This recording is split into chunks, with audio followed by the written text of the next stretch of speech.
If you ask me to predict, I would say that in the next 3 months, the Ukraine deal should be done. And therefore, I would argue that that would pave the way for at least the 25% sanctions to go, and for the India-US trade deal also to go through. Of course, the tragedy is that he sees only the tariffs on India. We are collateral damage. We are collateral damage here, as the instrument to put pressure on Putin, which I think is completely misplaced. Because if he really wanted to put pressure on Putin, he would say, "I sanction every bit of oil going out of Russia." And also, like, internationally, we've seen Pakistan has got a $1 billion line from IMF, $800 million of ADB. Karachi Stock Exchange is up. They get to have breakfast and lunches with Trump. This sudden turn of events between the souring of relationships between India and US, has it anything to do with Operation Sindoor? The US and Pakistan have a history of being disappointed by each other, and they also have a history of ignoring that history and sort of trying to come back to it. What we are seeing right now is something that absolutely has to do with Op Sindoor and what happened this summer. So I think we've all seen videos which run in Pakistan of them looking at videos of a Gurgaon or a Bangalore airport and saying, "Bhai, pata hai kahan gaye?" The other guy says, "Must be Europe." Saying, "No, this is India. See where they've gone." And you have a Munir saying that we are a dump truck and you're a shiny Mercedes. So you've been in Pakistan. You were High Commissioner there. So you have the ruling elites and you have the abjectly poor. You know, Pakistan didn't go through the land reforms we went through in the 1950s. It didn't have an aha moment we had in 1991, which led to reform, despite the IMF programs. And if you ask the IMF leaders why they don't insist on this structural reform, you know, they would shrug and say that's above our pay grade. We don't get into politics. I believe that there is some conversation about, can we have an early win in the middle sector, an early harvest agreement. What is the middle? So that would be, say, area around Sikkim and so on. And where we would say, during a meeting between Modi and Xi, perhaps say that we've had an understanding in a certain part of the border.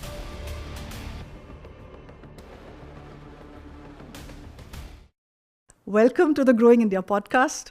I'm Monica Hallan. I lead conversations with experts in economics, policy, geopolitics, and geoeconomics to decode this increasingly complicated world. The Growing India podcast is a joint initiative between Grow and me to think through some of India's most pressing issues. Today, I have the privilege of talking to Ambassador Ajay Bisaria. He wears the badge of honor of having been expelled by Pakistan in 2019 when he served as the Indian High Commissioner there. Welcome to the Growing India podcast, Ajay. So glad to have you.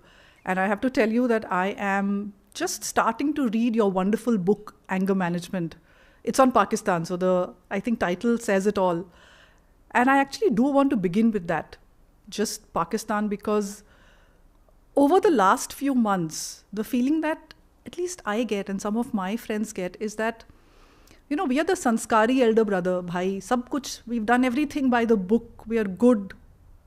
And then the rogue younger brother who's gambling and everything, and he's just not a good guy. Mummy gives him ice cream money, and I get to stand in a corner. You know, so with Pakistan, we are wondering what is going on. And also, like, internationally, we've seen Pakistan has got a $1 billion line from IMF, $800 million of ADB. Karachi Stock Exchange is up. They get to have breakfast and lunches with Trump. So this sudden turn of events between the souring of relationships between India and US, has it anything to do with Operation Sindoor? I mean, did we hit something of the Americans? What happened here? Like, suddenly kya ho gaya? Great. Thanks, Monica, first for having me. And thanks for reading the book with so much attention. I'm reading it with two. There's the book and then there's the footnotes. Okay, excellent. Excellent. That's a great way of deep diving because, you know, it's a 600-page book, I think with 800 footnotes. So it's sort of interesting to do a deep dive kind of take. But just to borrow from the title of my book, Anger Management, this is a relationship where both brothers are very angry. I think India channelizes that anger better, whereas Pakistan gets into a paroxysm of kind of excitement and anger. And if you see the kind of crazy statements coming out of the army chief when he was on US soil, saying that we can take India and we can take down half the world with us, and some absurd things like you may be a Mercedes, but we're a dumpster truck, so if you hit us, you get hurt. So I think Pakistan plays multiple games, and right now it's playing a transactional game with the United States with some degree of success. And, as our minister recently said, that the US and Pakistan have a history of being disappointed by each other, and they also have a history of ignoring that history and sort of trying to come back to it. So what we are seeing right now is something that absolutely has to do with Op Sindoor and what happened this summer. Because I think India's threshold of tolerance of terrorism was reached with the Pahalgam incident. And now, if you see the parliamentary debate that followed, the public tolerance of terrorism is close to zero. So even in Parliament, when Pakistan was debated, the Congress attacked the BJP from the right of the BJP, not from the left. They didn't say, why did you go to war? They said, why didn't you go to war and end the problem of Pakistan once and for all? So the opposition was asking the government, why did you stop? So I think we have a new normal after Op Sindoor, and that new normal is essentially saying is that the next time there would be terrorism, there would be consequences even deeper than the ones we saw, and there'd be action even more intense. So in that sense, it's a sort of fragile situation. But India's instinct overall is to manage the Pakistan problem, not to be sort of bogged down by it, not to get into a forever war like Russia got into Ukraine or the Israelis got into with the Hamas, but manage the problem. We managed it this time in 88 hours and warned that there could be more to come. So I think it's still a fragile relationship, but something has changed, including putting the Indus Waters Treaty on abeyance, which was more serious from Pakistan's point of view than even the kinetic action. That is what has worried Pakistan even more, because water is a very emotive issue for Pakistan. I'll come to water in a minute, but what happened to the US? Like, did we actually hit something of theirs? That there was an overnight breaking down of this great love between Prime Minister Modi and President Trump. I mean, they were real buddies. Yeah, so I think a few things mixed up there. And certainly the personal pique, because of not giving Trump enough credit for the ceasefire, was part of it. But I don't think that's the central story.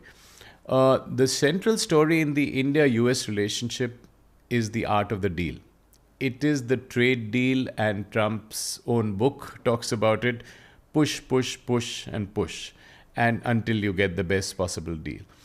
So I think two deals got mixed up in making the India-US relationship go through so much trauma in the month of August. Let's not forget that it was fine in July. It's only from 1st August, and we are still in August, that the relationship seemed to tank, and we got into this 50% tariff situation. So I think what happened was that for the art of the deal, Trump wasn't really happy with the deal stitched up by his team and the Indian team, which, as you know, had 5 rounds of discussions. The deal as stitched up by the mandarins was lying on his desk for 5 weeks. But he said, Dil mange more. He wanted more. So he wanted a deal perhaps which included the export or market access for dairy and wheat and soya and so on, but also something of a sweetener like the Japanese or the Europeans gave him, which means I will invest $500 billion into the US economy. Or I would buy $750 billion worth of energy. So he wanted a few headlines on that. And I think of its own, the deal would have gone through with a little bit of negotiation. But Op Sindoor came in the way, so there was a bit of peak about not getting enough credit.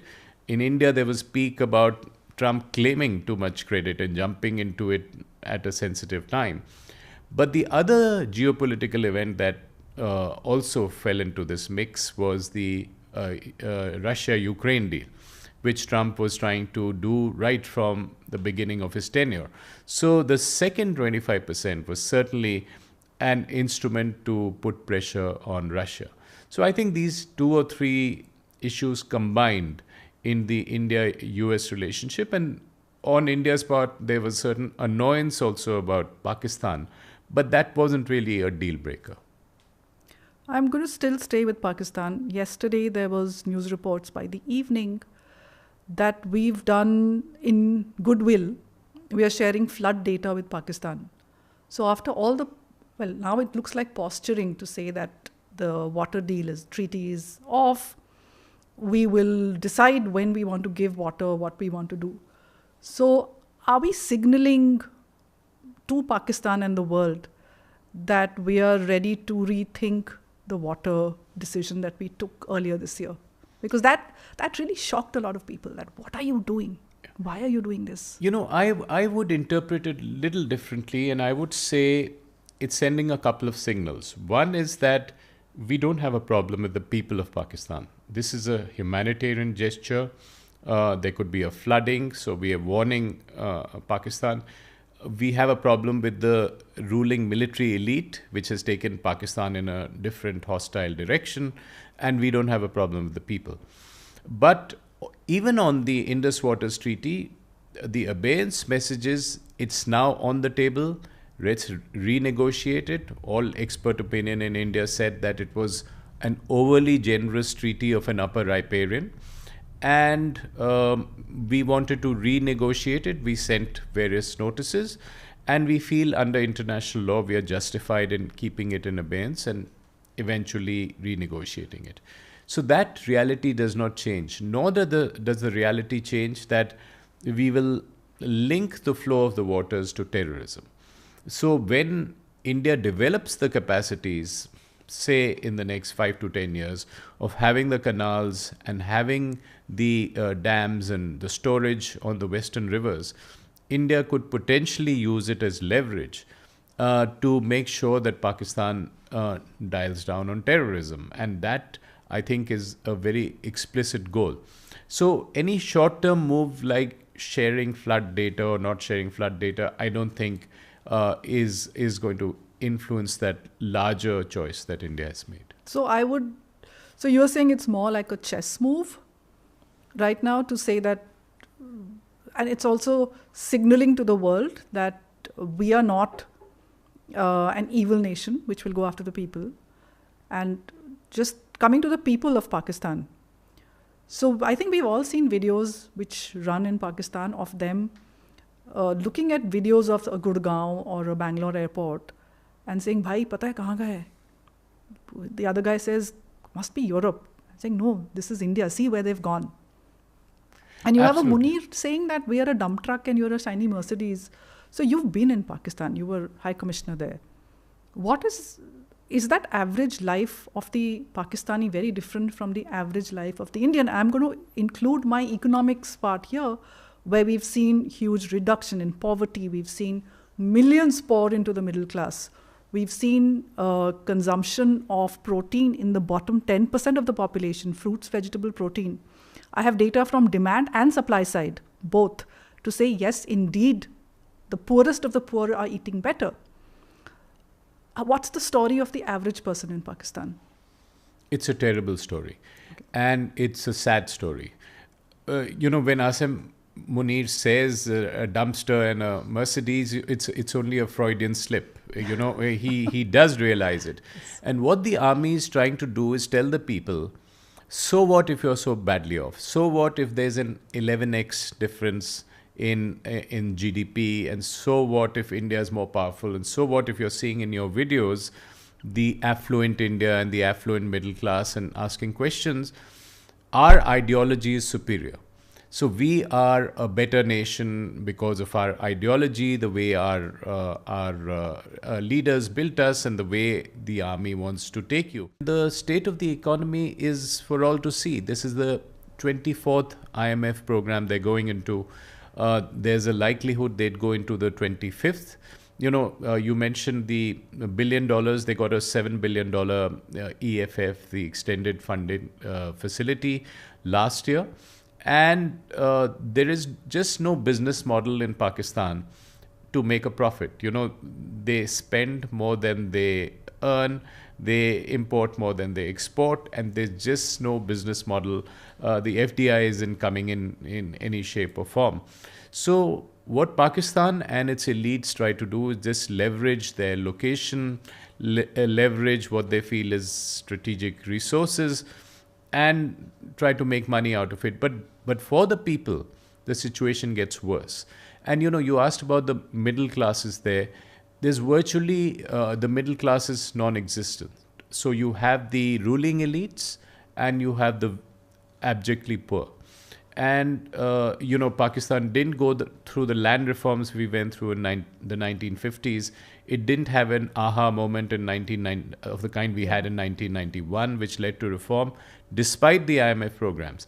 And if you ask the IMF leaders why they don't insist on this structural reform, they would shrug and say that's above our pay grade. We don't get into politics. But, that has been the goof up by the IMF also, not insisting on a political reform, on asking the elites to, especially the military elites, to leave the capture of the Pakistan economy. Yeah, it looks like a really unfair world where, again, we're doing everything by the book and our country ratings go up, but then so does Pakistan, which is economically a failed state. So again, this sort of, the pipeline of money keeps going. And I don't think that IMF and ADB doesn't know where that money goes. It's largely siphoned off. Hardly anything goes really into the development projects. And this then gets me to this question of that we live in a very difficult neighborhood. I think most of the world right now is in a difficult, but being a large country, they are suspicious of us. And I wonder why. Because neither do we do Navy games in the sea like China does with Philippines, nor do we extend our territories. If some country's in trouble, we send vaccines, we send aid to Sri Lanka. But we are considered as this big brother in the neighborhood, where we're actually very self-effacing, I would say. And is it correct? I mean, is it correct for me to even think like that? You would know better with the diplomacy in place.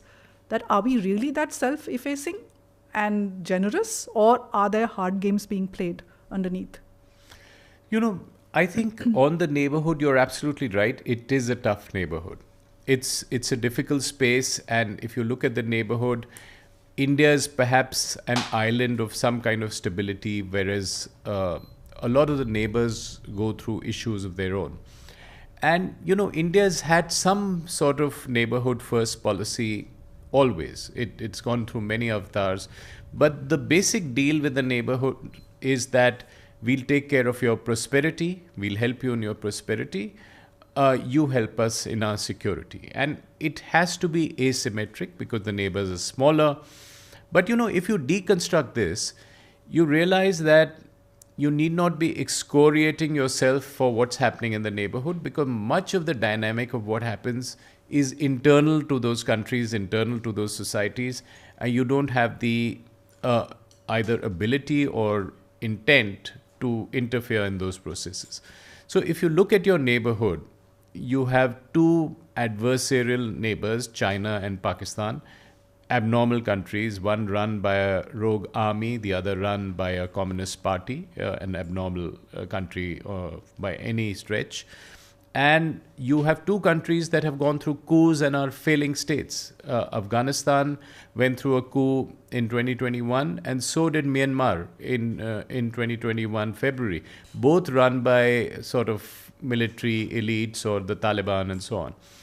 The other countries have also had issues. So Sri Lanka saw a street revolution and a change in government. Fortunately, it came back on the rails after the 2022.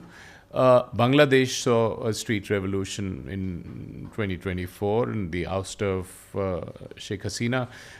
We've seen Bhutan and Nepal also go through a process of change. In Nepal, it was more bloody, but it finally moved to some kind of democracy. Add to this the fact that everyone would like to play the China card. And to some extent, it's understandable. They have two large neighbors. They try to get the most out of each. So Maldives, which played that card and said India out, is suddenly now welcome Modi, and it's back into balancing the two powers. So there is a bit of a big brother is bad attitude, which is inevitable given India's size. There is a bit of we can play the China card, and there's a bit of internal processes that go on. But I think the way India's managed it by asymmetric benefits. So, we give $4 billion to Sri Lanka when it's down, and that Sri Lanka appreciates it, despite the fact that their leadership was known to be, believed to be pro-China.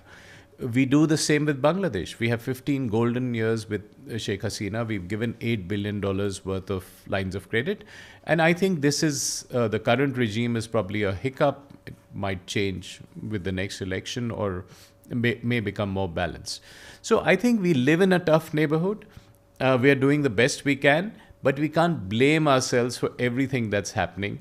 And we need to be spending the big bucks on our neighbors, expecting only that they take care of our security interests, not necessarily help us for our economic interests.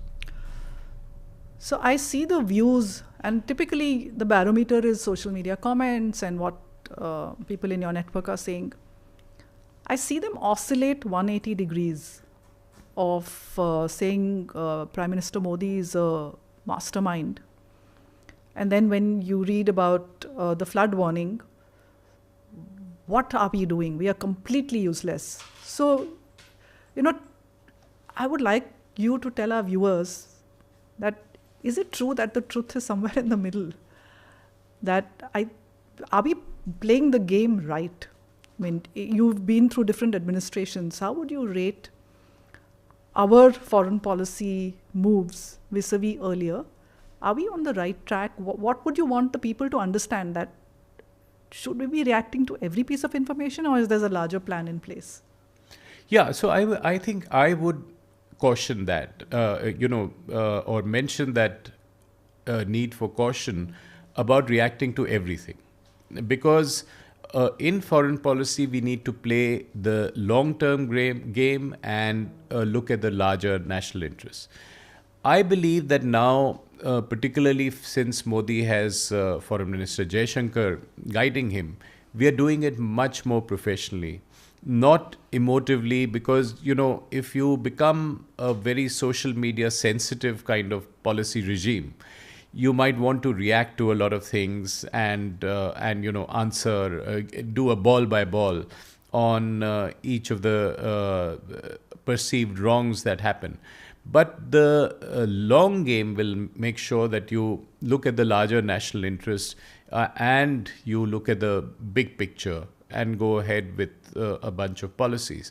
So I think there would be, and we need to make the distinction between tactics. Day to day, we might, do one or the other thing, and we might get a few things wrong, but also at the larger long-term direction in which we are going. So I would say we have it right. We are doing it right. And many of the things we're doing have an element of continuity that have been happening at least since the Cold War ended in 1991, where we need to be nimble in terms of dealing with the not just the major powers, but also with our interests in the neighborhood. So I think we haven't been too knee-jerk in our reactions, and that, to me, is a positive thing. So there is a longer game that we are playing. It's not, like you said, ball by ball. So I'm going to, so in your book, you've laid out 3 scenarios for Pakistan, which is business as usual. One is Pakistan evolves into a normal state, and then a conditional pessimism, deterioration. I would actually think it's the last, looking at what they're doing right now. One is, what do you think will play out? And, having a toxic neighbor even next to our house is such a problem because you can't deal with them. Your only option is sometimes to move out. We can't do that. So how do we deal with this? So I would say the base case still remains for me that we remain neighbors with periodic problems, and we deal with that problem periodically as it comes up. But in the long term, we hope that we are able to influence matters in such a way that Pakistan gets a more enlightened leader, like an army chief who says, enough is enough. I'm suffering more than I'm able to make India suffer. So I think that would be the long-term play. But one of the things I mentioned during Op Sindhu to a large number of investors who got very worried about the situation in India was that India is demonstrating the ability to deal with its neighbors and deal with an escalation instinct, with being tough, and as well as a de-escalation instinct, that I don't want them to take up all my bandwidth, because my central mission is to grow at 6.5 to 9.5% in the next 30 years. And I don't want these guys to distract me. So I would place the tactical adjustments we are making with China in that context, that we want this relationship to go. We have to service $140 billion out of trade and investment. With Pakistan, we can't let it distract us beyond a point. So we solve the problem, or we deal with it in 88 hours or 90 hours, and then get on with it, hoping, to resolve it, to at least manage these issues. So I think that would be the way we would deal with Pakistan in the foreseeable future. But we need to keep in mind the larger picture of trying to be able to influence various constituencies within Pakistan to, question their government on what it's doing. Expand that. Who are the various constituencies? So, Balochistan. I have been arguing that there are many Pakistans, and there is a peace constituency. There are the civilians. Right now, the army is in control, but let's say 2% of Pakistan, the elites, are controlling, the elites in power, controlling this policy. And if there's a change in this elite, it can change. But we almost saw a revolution on the streets in Pakistan in 2023. When in May, the most popular leader in Pakistan is in jail today. And they thought, the PTI cadres thought they'd almost ejected the army in May of 2023, in what they call the Strawberry Revolution. But through Pakistan, and you'll meet a lot of Pakistanis overseas who have different views than the government on how to go about it. So I think we should have these conversations. We judge Pakistan's behavior by how its ruling elite behaves. That is what we do at the state-to-state level. But there should be ways we find of having these conversations with multiple other players. Right now our worry is not the radicalization of the people. It's the radicalization of the army chief. He is talking the language of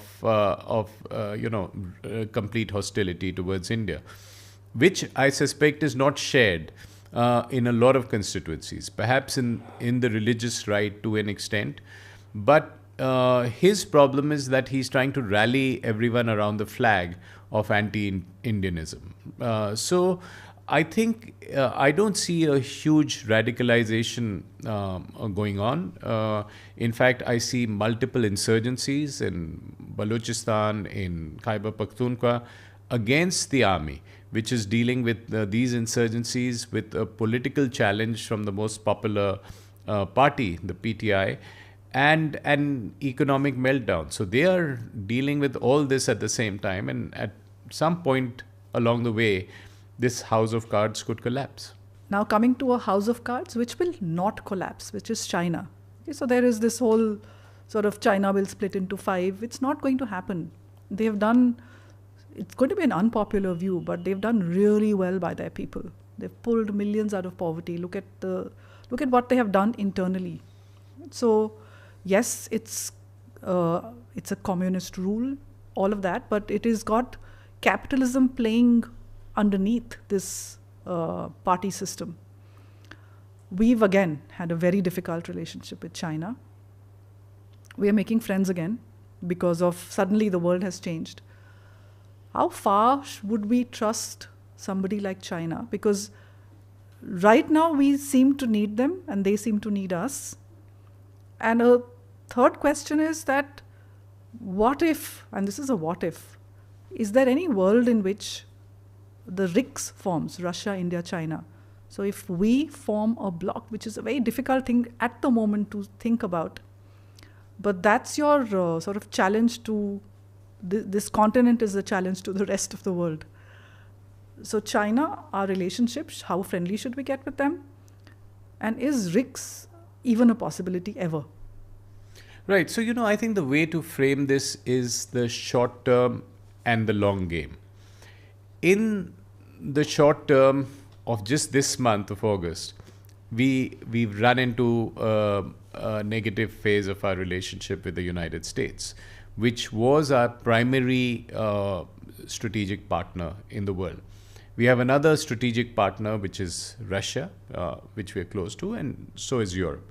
Now, China is and will remain a strategic rival, a strategic competitor in the frame of the next 30 years. There is no doubt about it.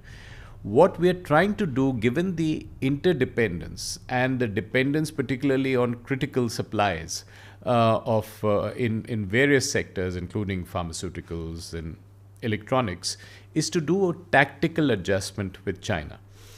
The immediate problem that we had with them, starting, if you count 2020 Galwan, has run its course. And, there was a meeting between Modi and President Xi in Kazan last year in October. So the rapprochement that you're seeing unfold, and which will unfold at the end of this month when Modi and Xi meet again in Taizhen near Beijing, is that this is a tactical adjustment because we are basically trying to adjust the fundamental, economic relationship. We will start the flights and the Kailash Mansarovar Yatra, and the visas will be eased up and so on. But the border negotiations, which were the central cause of this dip in the relationship, will remain. And China's whole attitude that it wants to be the dominant hegemon in Asia will not go away. So we'll have to deal with this China, and if we come up with a tactical adjustment as against a strategic reset, we are good. And that is, I think, what is being attempted. It has nothing to do with the dip with the United States. Okay. And I think all the engagements you'll see this month, including Modi meeting with Putin, perhaps also at the same summit, is something that predates any little problem we had with the United States. Because don't forget that with the US, we seem to have 6 months we were on a roll. So the Trump relationship, and the Trump relationship itself comes on top of multiple other India-US relationships, which have gone on for the last 25 years in a very, very positive direction. So, of course, we might come to the US separately. But yes, on China, I would say my one-line summary would be that this is a tactical adjustment to help our industry, to help our economy. It is not a strategic reset. It's not that China is suddenly a close friend. And this will probably be a very controversial question, but have you also heard that there have been discussions already to exchange Arunachal for the part that China holds and just finish this border tension? You know, the border tension has been with us for decades, and it's not going to go away anytime soon, despite what you've heard. So there is no such thing. What did happen last week was when Wang Yi came here. He had a dual role. He was meeting with Minister Jaishankar as the foreign minister, but he also met with NSA Duval as the special representative on the border. And this was a process that had started in 2003. I was then with Prime Minister Vajpayee in his office when this process started of special representatives discussing the border. And there have been various exchanges of maps.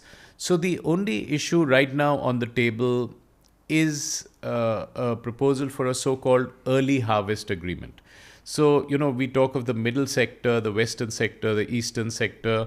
So I believe that there is some conversation about, can we have an early win in the middle sector, an early harvest agreement. What is a middle? So that would be, say, area around Sikkim and so on.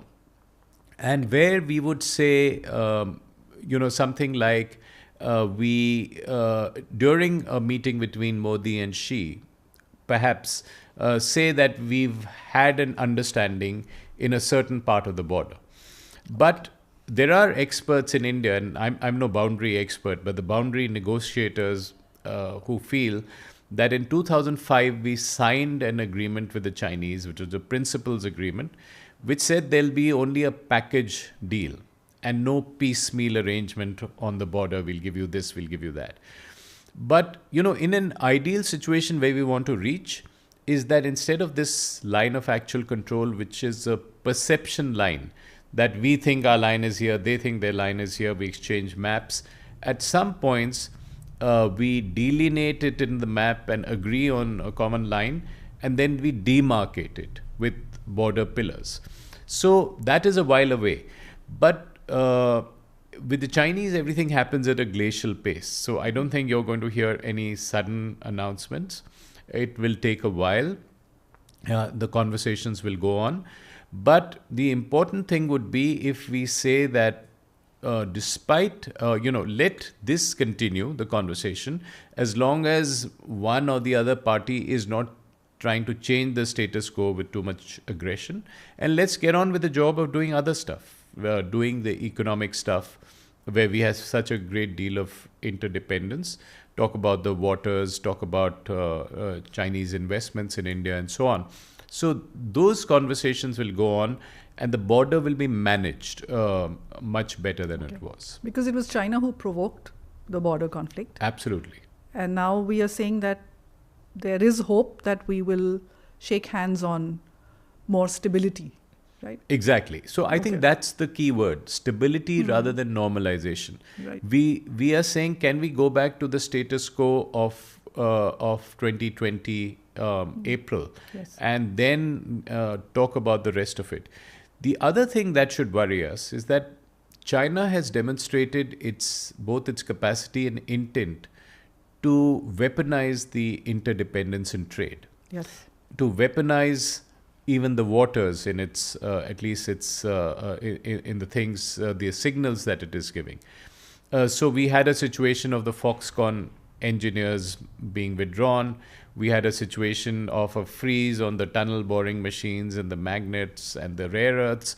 So all that, even though that is kind of back to normal, but they've shown us there's a spigot and we can turn it off, we can turn it on. So this is something that we need to keep in mind when dealing with this strategic rival. Yeah, and I think they have, again, I'll come to the US, but every great power weaponizes what they can. I mean, the US weaponized the payment system and the financial system, but I'll come to that. And now trade. Now trade, yeah. So, yeah, great powers, US is behaving more and more like China, but I'll come to the US in a minute. I want to come back to the RICS That's not going to happen. Right? No, I can tell you that I dealt with the RICS. I was the official kind of dealing with it when I was in charge of the Eurasia desk in the Ministry of External Affairs.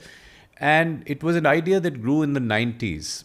And it grew when both in the US unipolar moment, that, the US seemed to have won the global war, the unipolar moment had come, the end of history was supposed to have come. Everyone, the Russians, the Chinese, was set to be molding themselves into capitalism and democracy. And that's the point where the Russians said, let's have a countervailing kind of force. And it seemed all harmless at that point of time. So I don't see the RIC coming back as a serious challenge. It could be a tactical signal at some point, but it's not really something that will be revived, nor the BRICS for that matter, which is the existing body with the RIC as the sort of core. But I don't think there would be any sort of rearrangement of power equations. In certainly not in the short term. There could be some signaling, some social media conversation, but it's not something that will be a long-term game. Now, finally, to the US. So when you get through all the huffing and puffing, the theater, at least it seems to me that President Trump wants three things. He wants the US trade imbalance to correct. He wants US to get out of the forever wars. He wants Europe to pay for its own defense. And a fourth is he wants a Norwegian prize called Nobel. Why he's so fixed on that, we don't understand. But anyhow, so would it be correct to say that this is really what he wants and he's going about it in a certain manner, but the core of what he wants is this? Absolutely. The way I would frame it, he's been on strategy. Yes. It's just that the tactics have been to detonate the world. Right now, the strategy has been end the wars, end unfair trade, end illegal immigration. And this is what the MAGA base has been saying. This is what was, the sort of stated ideological mission of the far right. And this is what Trump has been emphasizing. But the way he went about it was the art of the deal, which means push everyone. And the two instruments he used were the sanctions and the tariffs. And if all you have is a couple of hammers, every problem will look like a nail. So he used those instruments to do everything he wanted to. And I think that was where he failed to factor in the fact that he has now scared away the allies and partners. So all the allies, including Canada and Mexico and of course South Korea and Japan, and particularly the EU, won't trust the United States anymore. That might in fact be a positive for both the allies as well as the partners, because they would have their own internal arrangements. They would have, reduce this dependence, particularly for Europe, reduce this security dependence. But I think this is, so he's been going about it in a manner which has been hugely destructive for the world. But the mission has not seen a dilution. The mission remains the same, but the objective, the method of achieving it has been very questionable. Do you think it's a correct mission for the US own interests? So let's not look at the manner in which he's doing it. And even about the manner, because this is such a well-defined, so it's hard-coded the way the world is in the last 70, 80 years. Don't you think you needed this disruption to change the way of course? Because I don't think Europe took it seriously. So they've been saying it for a long time. You have to pay for your own defense. They just did not take it seriously. So again, this is a little difficult to even say, but one, is the mission right for US itself? And two, could it have been done in any other way? Minus a war. Right. Yeah. Exactly. So I would say two parts of it are all good missions to have, which is end the wars and perhaps end illegal immigration. But stopping unfair trade is voodoo economics, because trade happens because you have a comparative advantage, and that is 101 in economics. And countries trade because they see an advantage to trading. So to detonate the whole trading system, after having yourself made China the sweatshop of the world in the 2000s and 2010s, is something that appears unfair. Now, some of it might be valid, right? You may be concerned, as India is too, that too many single point global value chains are not good for the world. It concentrates power, it is dangerous, it can be weaponized, and that correction perhaps was required and is required.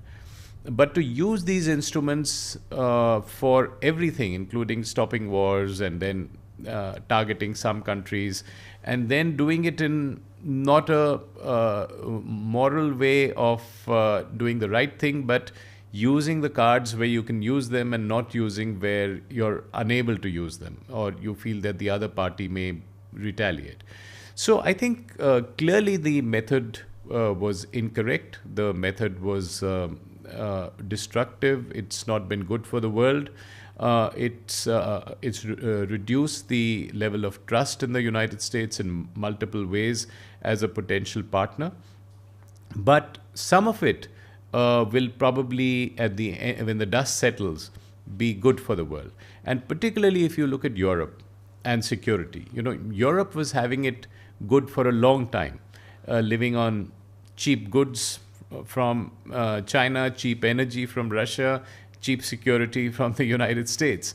And now they are being forced to spend, instead of 2%, now 3%, perhaps 5% of the GDP on security. So that is something which is a moment where Europe will have to redefine itself and redefine many of the things that it took for granted for all these decades. So I was actually speaking to a banker, senior level person in Austria, and she was saying that we popped champagne when the announcements were made on how much they were going to spend on infrastructure, on defense, because she said Europe was just sleeping.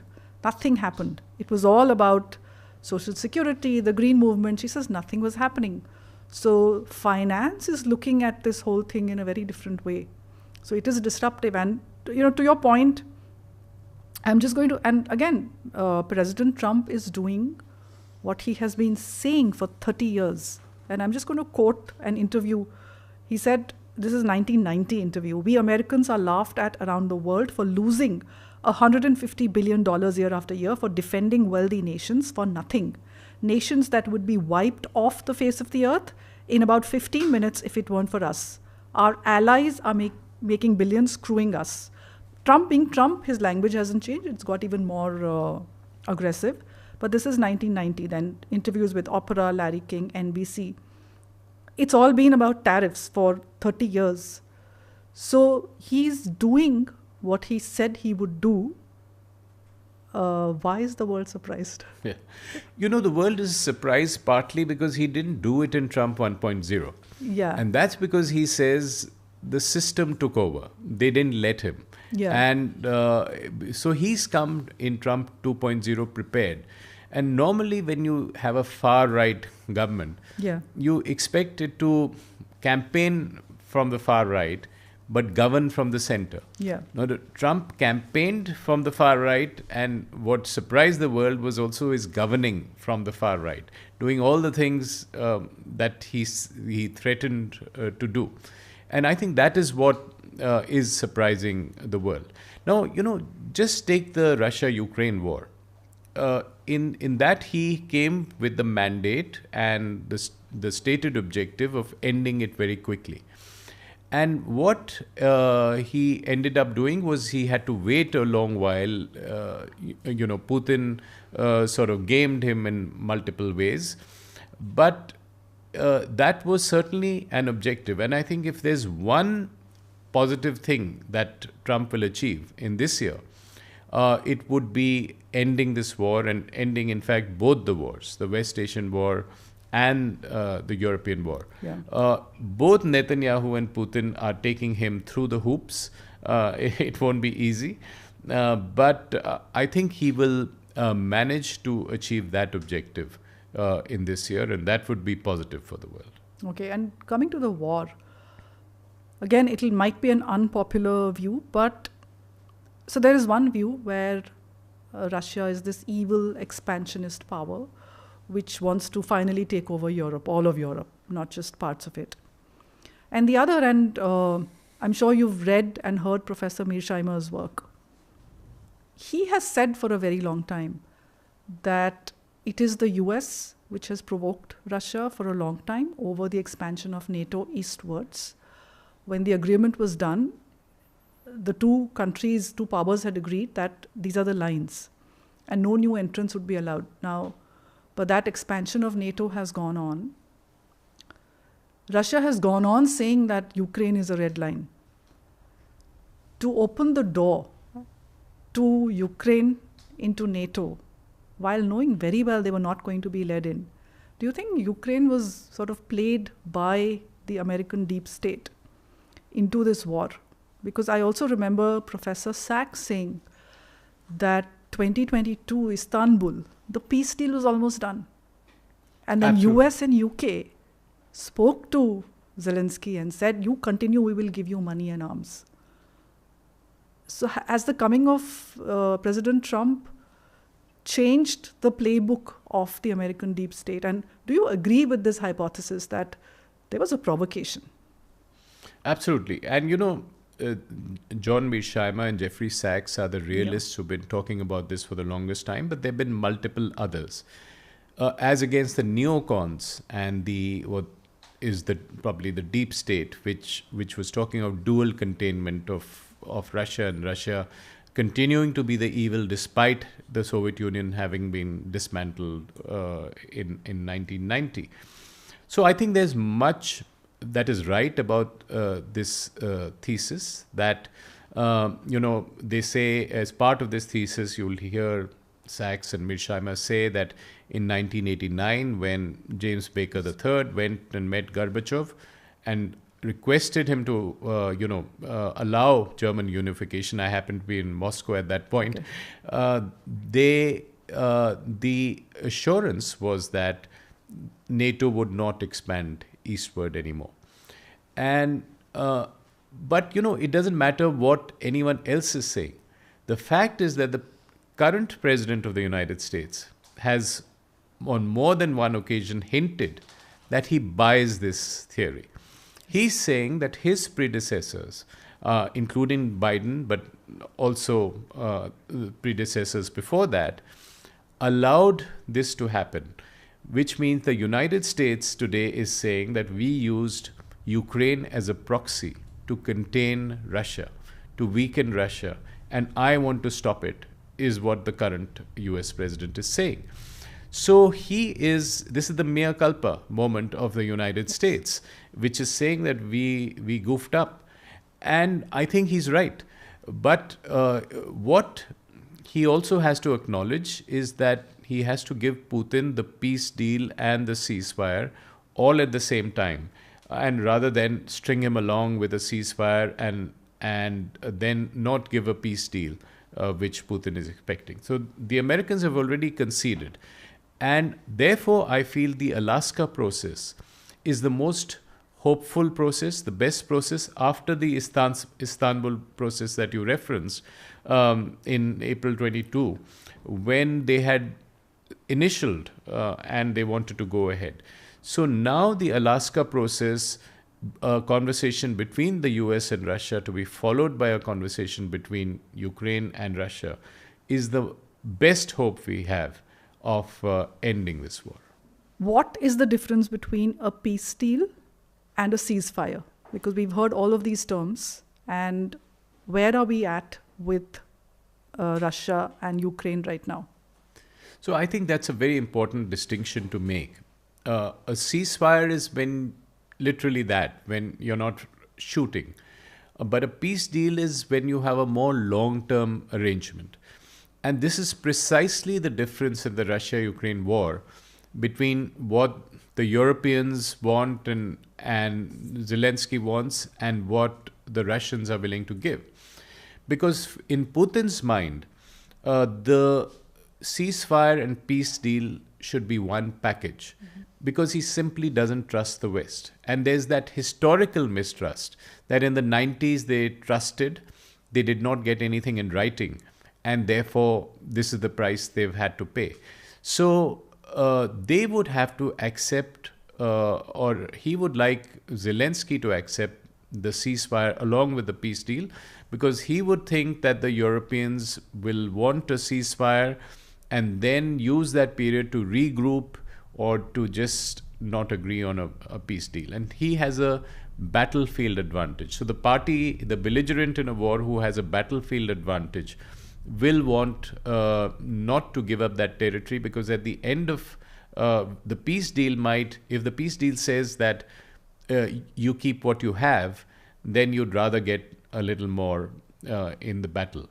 So I think that's where we are with the peace deal. And the problem after the Alaska process and the Washington process, where Trump first met Putin and then the Europeans, is that the third phase of it, which was supposed to be the Putin meeting with Zelensky, hasn't happened.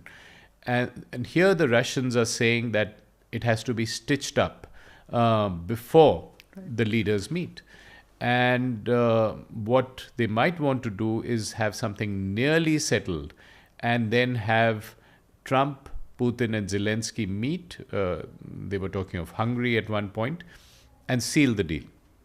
So I think I would say that the two pending issues really are of territory and security guarantees. So territory is the Donbas region, the Russian-speaking Ukraine part. That's right. On the east. So as of date, Russia has the advantage in 5 districts. That's it right. had Crimea already, but 4 other eastern oblasts or districts, as they call them, Donetsk, Luhansk, Zaporizhia, and Kherson. Now, in Donetsk, it's a little complicated because the Ukrainians have dug in and made the so-called fortresses, which means that the Russians don't have all of Donetsk. But I think that's a matter of detail. At the end of the day, the Russians would be willing to give up some and keep some territory. And at the same time, they would want the security guarantee of the West and Ukraine saying in writing that they won't join NATO. And on its part, Ukraine needs a security guarantee that Russia will not invade again. So these issues need to be sorted out. The Americans have already conceded, and Pete Hegseth, the defense secretary, had said so at the beginning of the year, that Ukraine can't expect to hold or get back the territory that it has lost. It's war. So I think we'll come to a solution of that nature. It might take more time. It might take more gamesmanship, and it can get uglier before it gets better, because right now there's a perverse incentive to both sides to try and conquer some more territory until the deal is done. So it's in the interest of the world and the two parties that you quickly have a peace deal that includes a ceasefire. And Trump will have to use every bit of personal influence he has to achieve that. And of course, the tragedy is that he sees only the tariffs on India. We are collateral damage. We are collateral damage here, as the instrument to put pressure on Putin, which I think is completely misplaced. Because if he really wanted to put pressure on Putin, he would say, "I sanction every bit of oil going out of Russia." But he's not sanctioning China. He's not sanctioning Europe. or anyone else receiving that oil. He's only using India. Why? Why just India? Because I think it was convenient. Okay. Because it's one of those accidents of history that you had a Op Sindoor, you had a trade deal pending with India. You simply added on another 25% at that point of time. Some people argue that it was personal pique. I think we overstressed that factor. It was more that it was a convenient instrument to use. Whereas if he'd used the same instrument with China, he feels he's already sanctioned China enough, but China could have retaliated with freezing rare earths or magnets or whatever. So I think it was just a convenient tool that was sort of handy in the toolkit at that point, and was used. So if you ask me to predict, I would say that in the next 3 months, this deal, the Ukraine deal, should be done, and therefore I would argue that that would pave the way for at least the 25% sanctions to go, and for the India-US trade deal also to go through. So I think at that point, all these little personal peaks will possibly be forgotten. But what won't go away is a basic mistrust now of the United States. Correct. We are recording on 26th August. And 29th, I think, is when the penalty tariffs come into play. Perhaps 28th. 27th was the date. Yeah. So it's like literally tomorrow. Yes. So it's a very difficult thing for me to ask you, what do you think? Will they actually kick in? So I would guess that they will kick in, for the reason that right now Trump will see the balance of advantage in mounting the pressure on Putin. And he would feel he would be able to persuade India, because I feel that it will certainly be reversed within the next 3 months. So these might kick in only as a sort of negotiating pressure on Putin. But if I was advising Trump today in the White House, I would tell him not to do it. I would tell him, okay, on the eve of these, give a 60-day extension and say that this is the pressure I'm putting on Putin, the pressure remains on Putin, and you don't alienate India.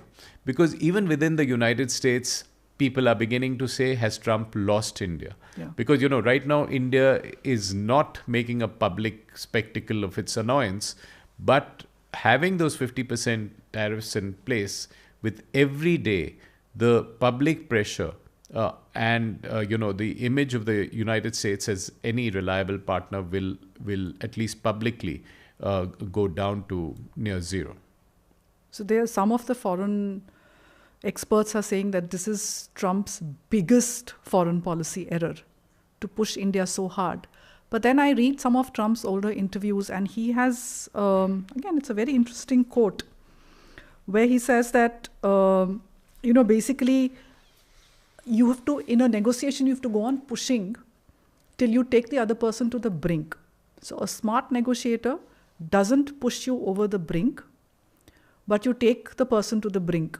So are we near the brink, or are we actually very calm on the surface but paddling away furiously beneath? So, I think we are not at the brink yet. Okay. Because the way India is playing it cool. Our markets have played it cool as well. And the policymakers are cool. Now, what Trump may not be losing the corridor, because people say that he's crazy and you factored it in, but he'll lose the street. The social media, the others, the public perception of the United States will tank. And that is very hard to build, because that has been built over the last 25 years. The so-called hesitations of history were overcome. The public perception also was that the US was a good place, a good partner for India to have. So I think that is the cost he might pay. But, for the art of the deal, as you're saying, it is push, push, push, push, till you reach the brink. He tried that with China and failed, because the bond markets came and, as you know very well, corrected him. And his own instinct, as he said, Trump says everything because there's nothing secret diplomacy for him. He'll say that maybe I'm not supposed to say it, but let me say it anyway. And I say it 5 times. Yeah, and say it multiple times. So he said, I wanted to go ahead, but people lost their nerve on China. So, I had to stop because of these bond markets.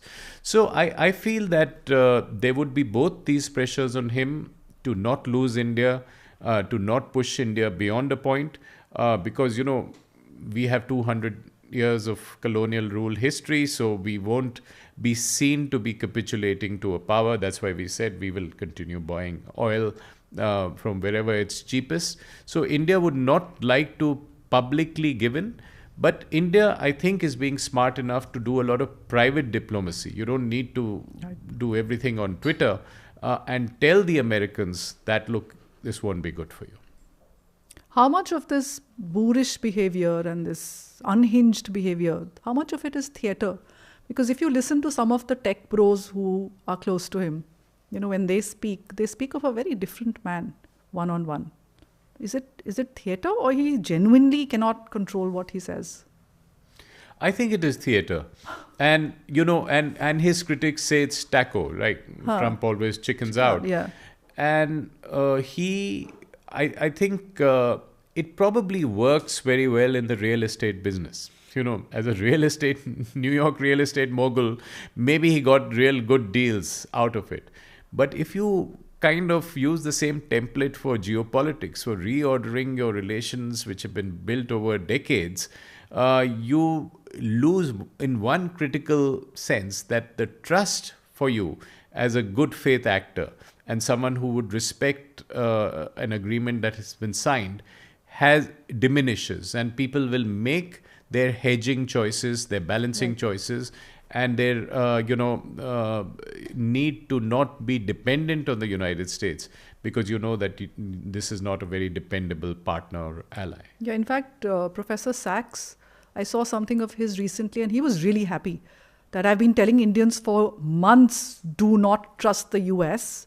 And I'm glad they found out this way, that do not trust us. Get what you can out of us, but don't trust us. So the world has changed post-Trump. So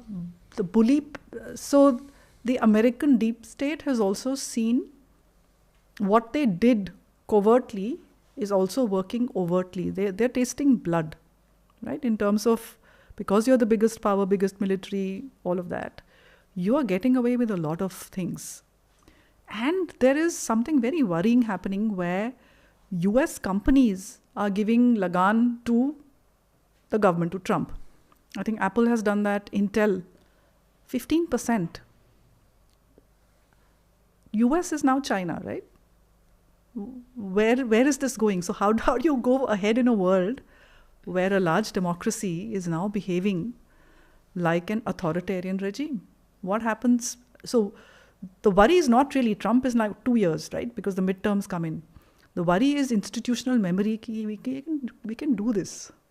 Absolutely. I think that's something that is changing. And we need to remember that many of Trump's battles are internal. They were, his sense of hurt and being wronged in his first term and being thrown out by, the deep state and so on. So he's now trying to deploy the state power in capitalism. So, you saw the close relationship with the Broligarchs, which had started with Musk, and the distinction between the state and the capitalist champions was less and less. And now with Intel, his spin doctors are saying that, look, Biden goofed up. Under the CHIPS Act, he gave them, he was giving the wealthy American companies so much subsidy that we just asked them for their hafta. And we've just said that you better give us 10% of the shares, and we got $10 billion or whatever. So, there could be some merit in that argument. But the point is that he's tampering with US capitalism and giving a huge element of insertion of the state there. And that will have its own repercussions. I don't know if he's thought it through because he lives transaction to transaction. It's a deal. But at one level, he's invoking the state's might to interfere in decisions that corporations should be making. And for all of us who are free market believers, this has been shocking to see that US, which was like the epitome of free markets, is using its state power. But I want to come to the last question, which is the whole de-dollarization debate in the world. So I personally don't think it's going to happen for a variety of reasons. You don't have the pipelines, you don't have, if at all, you will probably have to move to a crypto handshake between, say, Russia, India, and China, for example, where we agree on our own constructed cryptocurrency, not Bitcoin, not anything else. But also I say that because they passed the Genius Act.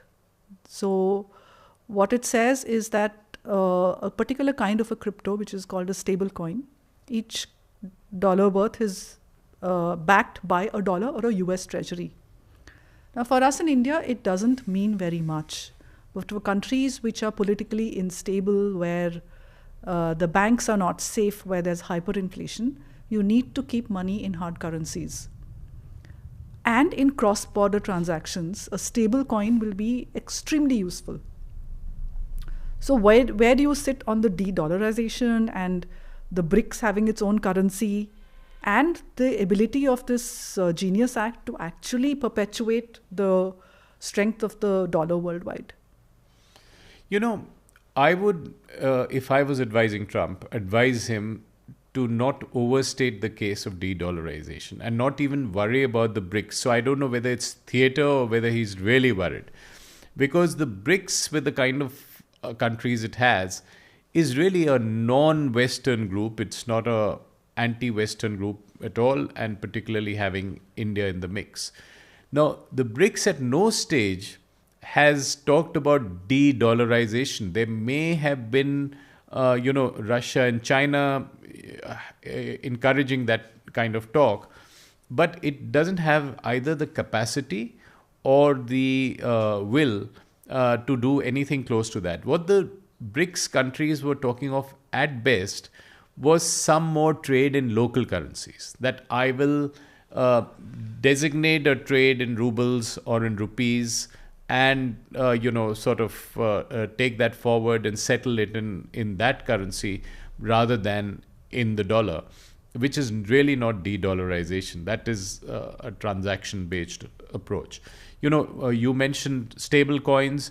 I don't know what the future holds in terms of technology, so I am neutral on it, and I feel as a system, as a regulator, our system will be very conservative on that. So I don't think any RIC deal on currency is going anywhere, because our suspicion of China will exceed any degree of annoyance or suspicion we may have of the United States. So with the Russians, we've had an experience in the past of doing rupee trade and we've done trade. that, yeah. We've done that, and we can do it again, but certainly not with China. So just last one, maybe a communication to the viewers. How do you decode this ever-changing world? Because again, emotions go from loving the US to hating the US. We are all over the place. So just a little bit on how do you negotiate it? Because this turbulence is not going away. It is here for a while. Absolutely. So I would say this is the revenge of geopolitics over geoeconomics. The big power play is back, which we thought we'd left in the 19th century. And it is certainly a world in greater flux. It'll certainly be a world that will be a lot more uncertain. But I think India has played its cards well.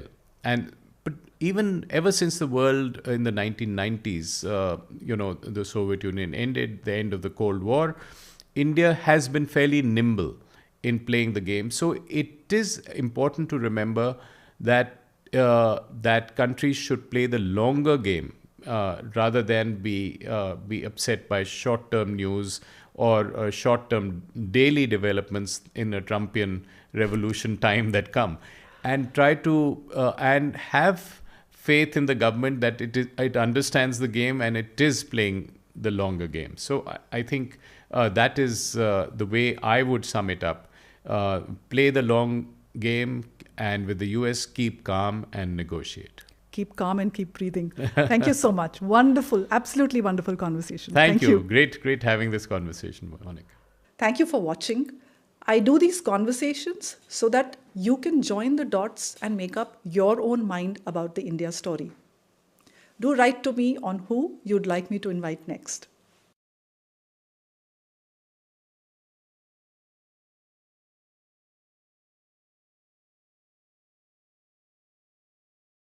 Investment in securities market are subject to market risks. Read all the related documents carefully before investing. Please read the risk disclosure documents carefully before investing in equity shares, derivatives, mutual fund, and or other instruments traded on the stock exchanges.